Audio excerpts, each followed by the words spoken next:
If you were to explain harm reduction to someone who has no idea about it, and someone who you think could maybe benefit from it, how would you explain? Playing safe. That's the only thing, just playing safe. Harm reduction is about reducing risk or harm to yourself. Harm reduction is not just about drugs. It's about giving you the tools to improve your whole lifestyle, really, when you're ready to do it. Harm reduction to me is self-discipline. If it wasn't for the harm reduction room, I wouldn't be sitting here right now. This is a place for people to just come, you know what I mean? I feel safe here. I feel wanted. I feel understanding. I feel like I can go to them with anything. And if it wasn't for them, I'd be out there. And this is where I belong. Harm reduction for me is you are surrounded by women or individuals with like similar backgrounds, and you have you find things that are in common with those people. And for most addicts, a lot of it is isolation. So when you have a circle of women that you can go talk to with those things in common, you don't feel so alone, and it does something for you. It just really Opens you up. It does for your self-esteem. It lifts you. It gives you that, Especially when you're in that depression. shoulder to lean on. You know, when you don't think there's anybody out there that you're alone. You're not. There's other women going through the same things that you are. You know, and to realize that and learn that, it's power. Power. Knowledge is power, right?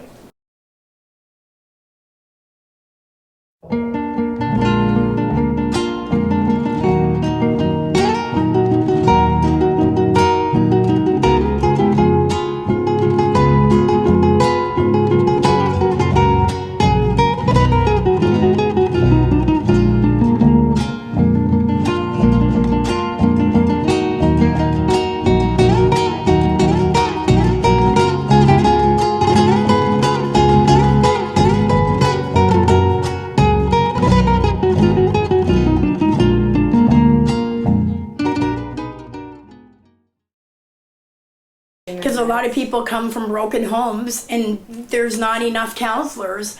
Where's the counselor that, I'm 42, where's the counselor when I was molested when I was 10?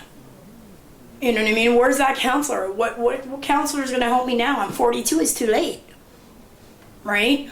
Nobody's going to help me now, I'm too old. Where back then, when I needed the help back then, it wasn't there, it wasn't available, so I meditate on drugs. My addiction is a pain reliever. I have a lot of emotional pain, and drugs are a good way to avoid that pain, and even physical pain. It has a way of relieving physical pain also. Oh, we all use them for different reasons. We start experimenting. We start because we're naive. You use them to forget. Sometimes to remember, but mostly I use it for an escape, it's but it becomes a very bad revolving cycle. In 2000 actually, year 2000, my daughter passed away in 1999, and I started using drugs because I couldn't handle the loss, and my life just went to a spiral downwards, where I was self-harming myself. I thought I was worthless. Well, my mother always told me that when I was younger. You'll never amount to anything. So I got that stuck in my head for years. Right? People who don't have the addiction problem or who don't have this disease don't understand it. Nobody can understand what we go through unless they go through it themselves. And there's a lot of stigma around us because there are people who rob, people who lie, people who steal, cheat, whatever, to get what they need.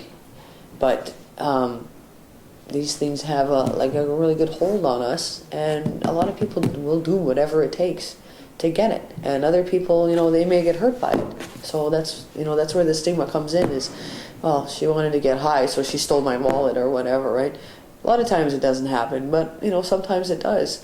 And those people are very judgmental, and you know what? It's not up to me to judge somebody I've been judged, and it's not fun. You know what I mean? It doesn't just happen to people that are street people. If we didn't smoke drugs, then we wouldn't be street people. Or we wouldn't have to we wouldn't have to turn tricks and do stupid shit and end up in jail and do all this stuff. You know what I mean? People need to understand where we're coming from. It's not something that we chose to do. A lot of us didn't choose this. We never chose this life. No, you gotta want to quit, right? You know, it doesn't matter if you go to different treatment centers. It's got to be in you. So to avoid the IUD risks, right? Any other reasons why you want to do it? To avoid anyone noticing that you use it, period.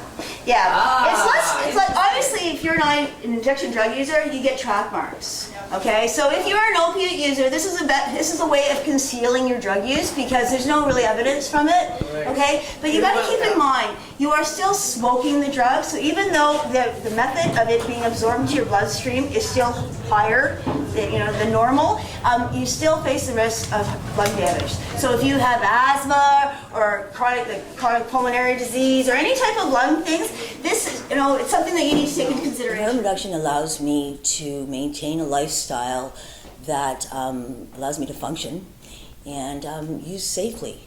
It's a way that it decreases my using amount, but does not condemn me for the times that I do use. Being new in harm reduction has helped me to accept and understand that even when I do slip and falter, it's okay. I have another chance to make an attempt to do things that will make me healthy and not put harm to myself, which will not put harm to those who love and care about me around me. Harm reduction, I've been here for 3.5 years, and the harm reduction program is a little bit older than that, but not much, and it really coincided with our move to this Bloor Street site where we saw more women coming in who were struggling with challenges around substance use. And so a staff at that time decided that she wanted to bring that program into being, and we really didn't have any funding for it, but we just felt like let's try to respond to the needs of the women that are coming in and practice in a way that really helps them to understand their substance use, use in a more safe way, get more education and information, try to engage them, make them feel welcome and not discriminated against, which had been their experience in many other settings. So we really just wanted to create a climate where the women would feel welcome to come in, and then we can begin to dialogue and have these conversations. And that's really our harm reduction model here at Sistering, and the program's just really grown over the last 3 or 4 years. Sistering does a great job here, but we also are always sort of on the lookout for other areas of town that really need help, and we're always constantly moving around the city and working with various organizations. And it's just lovely to come together. And part of our project is information sharing. And I notice this all the time. We'll be out in the community, and you don't even think you're exchanging information, but it's done all the time. So this is one of a really important aspect of getting people together who use drugs or who are sex workers, having them all together so there's that educational little tips they wouldn't normally get to help them.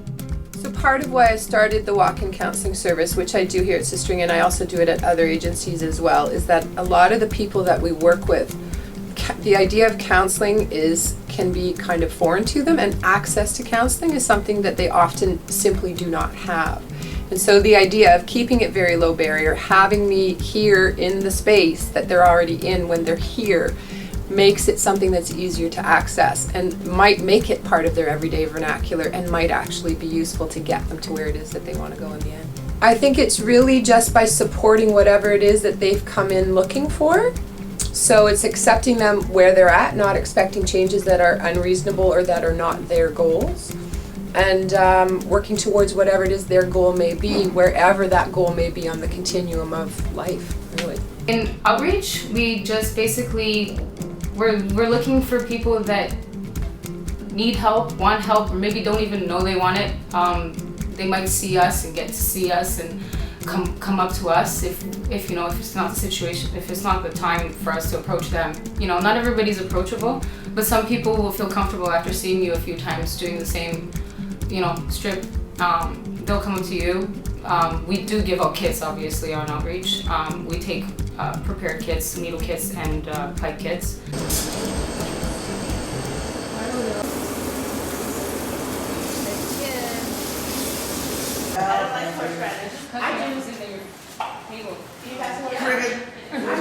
I've been involved with sistering probably now for about 4 years.